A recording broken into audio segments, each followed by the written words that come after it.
అబుదాబిలో summer అయితే start అయిపోయింది. పిల్లలకు కూడా హాలిడేస్ ఇచ్చి ఆల్మోస్ట్ ఒక 1 వీక్ దాకా అయిపోయింది. ఈ హాలిడేస్ లో వెళ్లే వాళ్ళు వెకేషన్ కి వెళ్తుంటారు. వెళ్ళని వాళ్ళు మాత్రం ఇలా పిల్లల్ని ఎంగేజ్ చేయడానికి సమ్మర్ క్లాసెస్ లో వేసేస్తారు. ఇది మార్నింగ్ నుంచి ఆఫ్టర్నూన్ దాకా ఉంటుంది. ఇక మన బుడ్డోని కూడా ఫస్ట్ టైం సమ్మర్ వెకేషన్ లో వేసేసాము. వాడు చిట్టి బ్యాగ్ లో ఒక నాప్కిన్, వాటర్ బాటిల్, ఒక చిన్న స్నాక్స్ బాక్స్, ఒక పెయిర్ ఆఫ్ డ్రెస్ తో బ్యాగ్ అయితే ప్యాక్ చేసేసాను. ఇదైతే టోటల్ గా బస్ అనేది మా వాడికి new experience. Bye Mukund Chaudhary, bye మా, బాయ్, జాగ్రత్త నాన్న, bye bye Mittu, bye Mintu.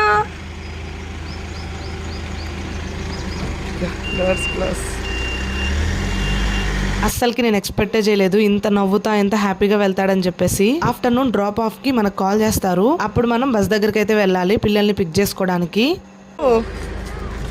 ఓయ్ ముకుంద్ చౌదరి, సో ఇదన్నమాట మా వాడి ఎక్స్ప్రెషన్స్. నాకైతే చాలా నవ్వు వచ్చేసింది. ఇక ఇంటికి రాగానే వాడు ఏం చెప్పాడో నేను నెక్స్ట్ పార్ట్ లో పోస్ట్ చేస్తాను. బాయ్.